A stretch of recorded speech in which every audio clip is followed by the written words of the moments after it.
समरावता गांव के पीड़ित किसानों को, ग्रामीणों को क्या आश्वासन का झुनझुना सिर्फ सरकार की तरफ से थमाया जा रहा है और क्या सरकार किसी तरह का दबाव महसूस कर रही है नरेश मीणा मामले और टोंक हिंसा के इस पूरे प्रकरण में जांच को लेकर? आखिर क्या मजबूरी है कि उस तरह के अधिकारियों की जांच सरकार करने से बचती दिखाई दे रही है जिन अधिकारियों पर चाकूबाजी तक के मुकदमे चले हैं और टोंक हिंसा में उनकी भूमिका संदिग्ध है?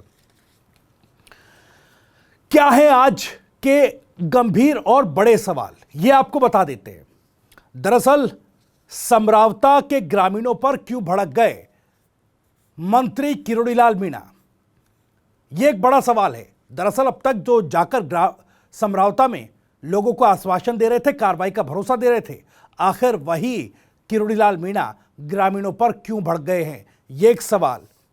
दूसरा सवाल, टोंक कांड पर न्यायिक जांच से क्या किरोड़ीलाल मीणा पलट गए हैं? दरअसल टोंक में समरावता गांव में जब पुलिसिया बर्बरता हुई, एसडीएम को जब नरेश मीणा ने थप्पड़ जड़ा और पूरा मामला जब विवाद में तब्दील हुआ, पुलिस ने जब चार्ज संभाला और उसके बाद जो तस्वीर आई, उसके बाद जिस तरीके का आश्वासन वहां पहुंचकर नेताओं ने ग्रामीणों को दिया, क्या वो बस वादों के और दावों के पिटारे में बंद होकर के रह गया है? तीसरा सवाल, ग्रामीणों पर क्या दबाव बना रही है सरकार, या सरकार खुद भी कोई दबाव महसूस कर रही है? आखिर किस दबाव में है जो इस पूरे प्रकरण में एक सटीक, गंभीर, संवेदनशील राजनीति और जांच सामने नहीं दिख रही है? सरकार ग्रामीणों को वो संवेदनशीलता, वो गंभीरता इस मामले पर क्यों नहीं दिखा पा रही है? चौथा सवाल, एसडीएम अमित चौधरी जो कि एक तरीके से पीड़ित हैं क्योंकि नरेश मीणा ने उनको थप्पड़ जड़ दिया था, उस मामले में उनकी गिरफ्तारी हो चुकी है, फिलहाल वो जेल में है, लेकिन एसडीएम अमित चौधरी को भी क्या जेल जाना होगा? क्या उनका भी कच्चा चिट्ठा जो है वो अब धीरे धीरे खुलता नजर आ रहा है? और अगर कच्चा चिट्ठा खुल ही रहा है, ये तमाम मामले सामने आ रहे हैं, फिर सरकार क्यों बच रही है ऐसे अधिकारियों की पूरी कुंडली खंगालने में?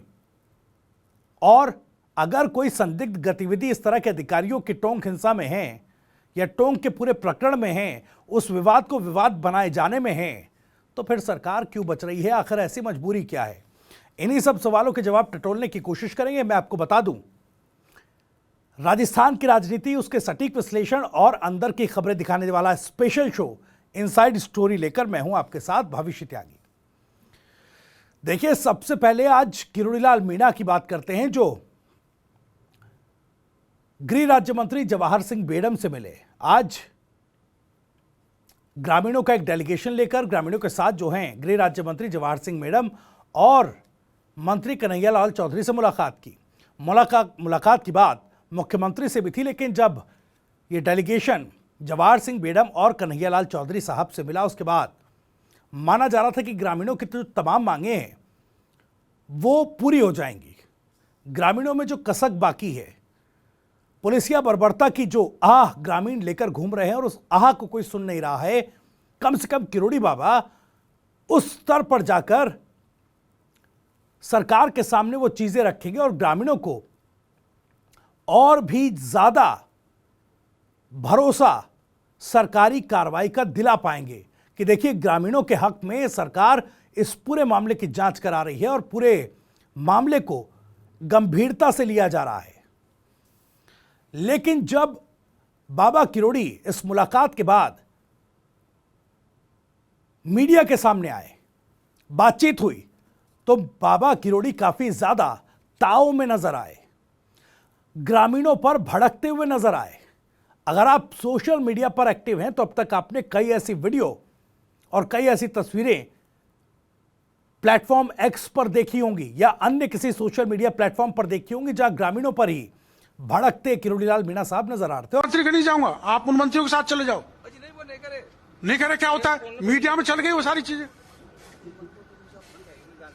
आपने अंदर क्यों नहीं कही कलेक्टर गिरफ्तार होना चाहिए? तो आप पहले क्यों पकड़े उस बात को कि कलेक्टर को गिरफ्तार होना चाहिए, एसपी गिरफ्तार होना चाहिए? कोई करा दे, उनको पास जाओ ना, गहलोत डोटासरा पायलट के पास जाओ ना, करा दे। आपके साथ क्या होता, नीचे उतरो, अपना बयान सही करो। भड़कने का आखिर कारण क्या था? भड़कने का कारण यह कि ग्रामीणों की एक मांग थी कि इस तरह के प्रशासनिक अधिकारियों पर कार्रवाई हो जो इस मामले में संलिप्त थे, जिनकी संदिग्ध भूमिका इस पूरे मामले में रही है। यानी कि ग्रामीणों पर तो लाठीचार्ज कर दिया गया, पुलिसिया बर्बरता कर दी गई, महिलाओं को लाठियों से पीटा गया, उनके हाथ पैर तोड़े गए, युवकों के सर फोड़े गए। लेकिन अब जो मांग ग्रामीण कर रहे हैं कि भैया हमारी भी तो सुध ले लीजिए, अगर इस मामले में किसी तरह की कोई प्रशासनिक भूल चूक है, गलती है या कोई साजिश है, उसकी जांच तो करा लीजिए। लेकिन उसकी जांच के मामले में यह दावा किया गया या यह आश्वासन दिया गया कि भैया अब संभागीय स्तर पर इसकी जांच होगी, संभागीय जो कलेक्टर हैं वो इसकी जांच करेंगे, संभागीय आयुक्त जो है, माफ कीजिएगा, संभागीय आयुक्त इसकी जांच करेंगे। यानी कि जिन प्रशासन के अधिकारियों की जांच होनी है वो प्रशासनिक स्तर पर ही होगी। अब ऐसे में आप समझ सकते हैं कि कितनी निष्पक्ष ये जांच हो सकती है। खुद किरोड़ीलाल मीणा जब पहली बार इस पूरे प्रकरण के बाद समरावता गांव पहुंचे थे तो न्यायिक जांच की मांग कर रहे थे, और जब आज जवाहर सिंह बेडम और कन्हैयालाल चौधरी से मिले और तमाम चीजों पर सहमति बनाने की बात हुई, तो इस मुलाकात के बाद अंदर से वो प्रशासनिक स्तर की जांच का भरोसा लेकर निकले। यानी सवाल यह कि क्या वाकई किरोड़ीलाल मीणा भी इस मामले में न्यायिक जांच के अपने वादे से पलट गए हैं? अब प्रशासनिक अधिकारियों की जांच अगर प्रशासन ही करेगा तो फिर कैसे इस पूरे मामले का सच निकलकर सामने आ पाएगा? और न्यायिक जांच से क्यों सरकार बच रही है? आखिर न्यायिक जांच का भरोसा दिया था तो अब क्यों इस पर पलटी मारी जा रही है? क्या अधिकारियों की जो लॉबी है राजस्थान में, सरकार उसके दबाव में है क्या? बड़ी जिम्मेदारी से मैं सवाल पूछ रहा हूं।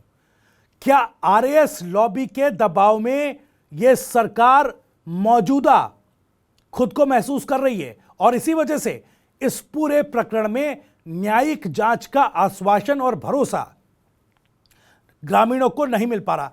यही ग्रामीण मांग कर रहे थे। आप सोशल मीडिया प्लेटफॉर्म पर तमाम वो चीजें देख सकते हैं किस तरीके से बाबा किरोड़ी ग्रामीणों पर भड़के और वो कहने लगे कि अगर आप कलेक्टर, एसडीएम, एडीएम, एसपी को जेल भिजवाना चाहते हैं तो कांग्रेस के पास जाइए, गहलोत के पास जाइए, डोटासरा के पास जाइए, बताइए।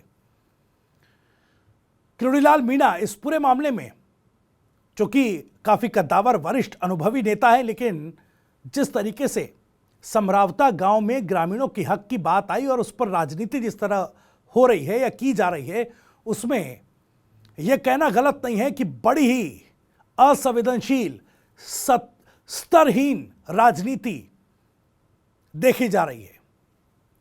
खुद को ग्रामीणों के साथ बताने की होड़ में तमाम नेता लगे, लेकिन न्यायिक जांच का आश्वासन सरकार की तरफ से ग्रामीणों को नहीं दिला पा रहे। यह एक बड़ा सवाल, मैंने जैसे सवाल उठाया कि क्या आरएस लॉबी या यूं कहें कि अधिकारियों की जो लॉबी है, सरकार को उनका दबाव महसूस हो रहा है क्या? क्योंकि देखिए, आज इस पूरे मामले में जब ये मीटिंग हो रही थी तो ये जानकारी भी दी गई कि 19 निर्दोष ग्रामीण जिनको पुलिस ने गिरफ्तार किया था या हिरासत में लिया था, उनको छोड़ दिया गया। यानी इस मामले से एक बात तो साफ है, अगर 19 ग्रामीणों को निर्दोष ग्रामीणों को गिरफ्तार किया तो इससे एक बात तो साफ है कि समरावता गांव में पुलिस की कार्रवाई जो हुई है वो निष्पक्ष नहीं हुई। हमने भी आपको सीसीटीवी फुटेज दिखाया था, उसमें चुनिंदा पुलिसकर्मियों की संदिग्ध गतिविधि के बारे में बताया था। लेकिन अब पिक्चर क्लियर होती जा रही है कि पुलिस की अधिकारियों की गतिविधि जो है, कुछ एक अधिकारियों की और कुछ एक पुलिसकर्मियों की गतिविधि संदिग्ध थी, लेकिन इस संदिग्धता को इस संदिग्धता पर फोकस करने में सरकार क्यों बच रही है? अधिकारियों का दबाव या फिर कोई और दबाव सरकार महसूस कर रही है? अब देखिए, न्यायिक जांच से तो पलटे, ग्रामीणों पर क्या दबाव बनाकर इस पूरे मामले को शांत ये सरकार और क्या किरोड़ीलाल मीणा साहब भी करते नजर आ रहे हैं? क्योंकि कई बार इस मीटिंग से निकलकर जब मीडिया के सामने किरोड़ीलाल मीणा और समरावता के ग्रामीण भी मौजूद थे, तो बाबा किरोड़ी को कई बार ये सवाल मीडिया के सामने ग्रामीणों से पूछना पड़ा कि भाई आप बताइए कि क्या अंदर मीटिंग में आप पर किसी तरह का कोई दबाव बनाया गया? एक दो बार नहीं, यह बात ग्रामीणों से कई बार किरोड़ीलाल मीणा ने कही। हालांकि जो ग्रामीण थे वो बाबा किरोड़ी के सामने कहते नजर आए, नहीं, किसी तरह का कोई दबाव नहीं था। लेकिन जब वो उन अधिकारियों की जिनकी इस पूरे मामले में संदिग्ध गतिविधि है, उनकी जांच की मांग करते दिखाई दिए, उसी वक्त तो बाबा भड़कते दिखाई दिए। अब ये गुस्सा क्यों था, किस वजह से था, ये आने वाले समय में पता चलेगा। लेकिन आरएस लॉबी का क्या वाकई इतना बड़ा दबाव है सरकार के ऊपर, मंत्रियों के ऊपर, और क्या किरोड़ीलाल मीणा भी वो दबाव महसूस कर रहे हैं? अमित चौधरी पर आते हैं, एसडीएम अमित चौधरी। उनको लेकर नए नए खुलासे हो रहे हैं। अमित चौधरी जो कि एसडीएम हैं और तैनात थे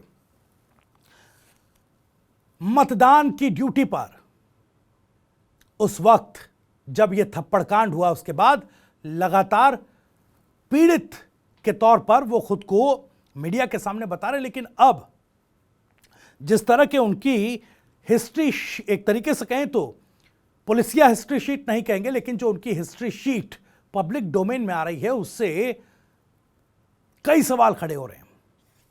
दरअसल एसडीएम बनने से पहले, या यूं कहें कि आरएएस की सर्विस में आने से पहले, अमित चौधरी साहब पर चाकूबाजी का एक मुकदमा दर्ज किया जा चुका है। चाकूबाजी का मुकदमा अजमेर का है, 2013 का, जब बडलिया इंजीनियरिंग कॉलेज में पढ़ रहे थे। उस वक्त एक क्रिकेट मैच के दौरान एक शख्स पर इन्होंने चाकू से हमला कर दिया। उसमें एफआईआर दर्ज हुई, 67/2013 एफआईआर संख्या, आईपीसी की धारा 307 इसमें लगाई गई और आर्म्स एक्ट 4/25 यह धारा लगाई गई। हालांकि इस मामले में दोष मुक्त भी साल 2015 में कोर्ट की तरफ से दिए गए थे अमित चौधरी। हालांकि पूरी तरह से नहीं, अगर आप कोर्ट का ऑर्डर पढ़ेंगे तो बेनिफिट ऑफ डाउट कोर्ट ने अपने आदेश में दिया था। बेनिफिट ऑफ डाउट के तहत दोषमुक्त करार दिए गए या बरी कर दिए गए।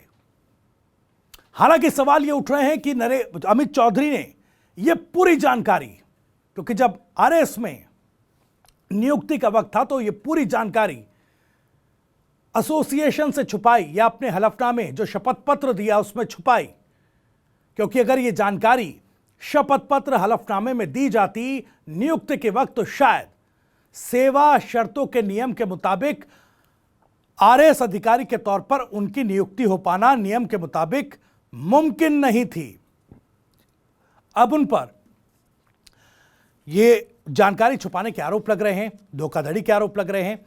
नरेश मीणा के वकील यह कह रहे हैं कि अब इस पूरे मामले पर अमित चौधरी के खिलाफ एफआईआर दर्ज करवाई जाएगी और उनको कोर्ट तक इस मामले में लेकर जाया जाएगा। सवाल यह उठ रहा है कि अगर नरेश मीणा के वकील इस मामले को कोर्ट तक लेकर जाते हैं तो क्या फिर यह मामला उछलेगा?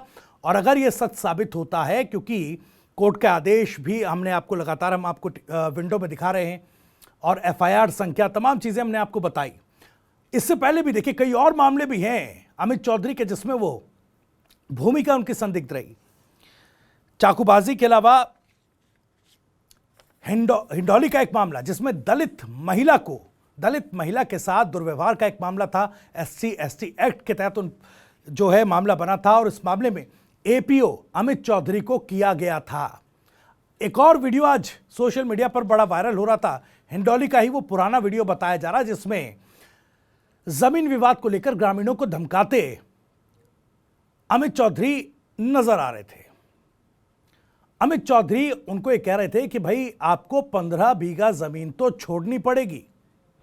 साथ ही साथ मारने पीटने तक की बात कहते इस वीडियो में अमित चौधरी नजर आए, जिसमें उन्होंने कहा सीधे तौर पर कि एक को नहीं 10-10 को मारूंगा और जब मिलोगे तब मारूंगा। इस तरह की भाषा का इस्तेमाल करते अमित चौधरी नजर आ रहे थे। अब चाकूबाजी से लेकर ग्रामीणों को धमकाने तक, दलित महिला से दुर्व्यवहार करने तक, न जाने कितने मामले उनके ऊपर बने हुए थे, या यूं कहें कि जिनमें वो एक विवाद का हिस्सा रहे।